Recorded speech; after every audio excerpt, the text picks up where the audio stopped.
প্রযুক্তি বিশ্বের আলোচিত দ্বন্দ্ব শেষ পর্যন্ত গড়ালো আদালতে। টেসলার প্রতিষ্ঠাতা ইলন মাস্ক এবং কৃত্রিম বুদ্ধিমত্তা ভিত্তিক প্রতিষ্ঠান ওপেনএআই এর প্রধান নির্বাহী স্যাম অল্টম্যানের মধ্যে শুরু হয়েছে তীব্র আইনি লড়াই। যুক্তরাষ্ট্রের ক্যালিফোর্নিয়ায় এই মামলার কার্যক্রম ইতোমধ্যেই শুরু হয়েছে।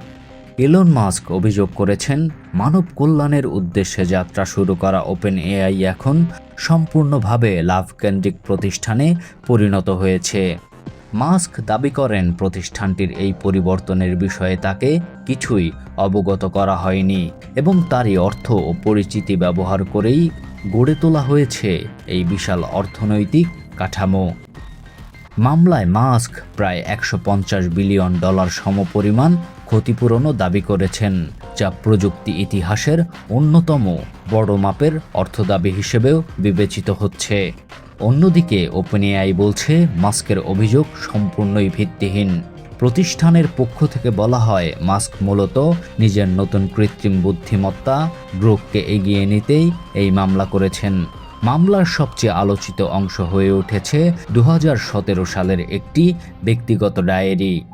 ওপেনএআই এর সহ-প্রতিষ্ঠাতা গ্রেগ ব্রুকম্যান সেই ডায়েরিতে লিখেছিলেন, ইলনের নিয়ন্ত্রণ থেকে বের হওয়ার এটিই আমাদের একমাত্র সুযোগ। তার ডায়েরির ওই মন্তব্যই এখন আদালতে গুরুত্বপূর্ণ প্রমাণ হিসেবে বিবেচিত হচ্ছে।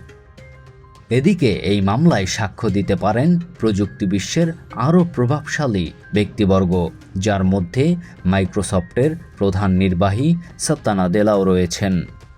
বিশেষজ্ঞরা বলছেন, এটি কেবল দুই ব্যক্তির দ্বন্দ্ব নয়, নির্ধারণ করতে পারে ভবিষ্যতের কৃত্রিম বুদ্ধিমত্তা কোন পথে এগোবে। একসময় মানবতার কল্যাণে শুরু হওয়া এই প্রতিষ্ঠান আজ শত শত বিলিয়ন ডলারের শক্তিশালী সংস্থায় পরিণত হয়েছে, আর সেই পথ চলার ভেতরের দ্বন্দ্ব এখন পৃথিবীর সামনে এসেছে।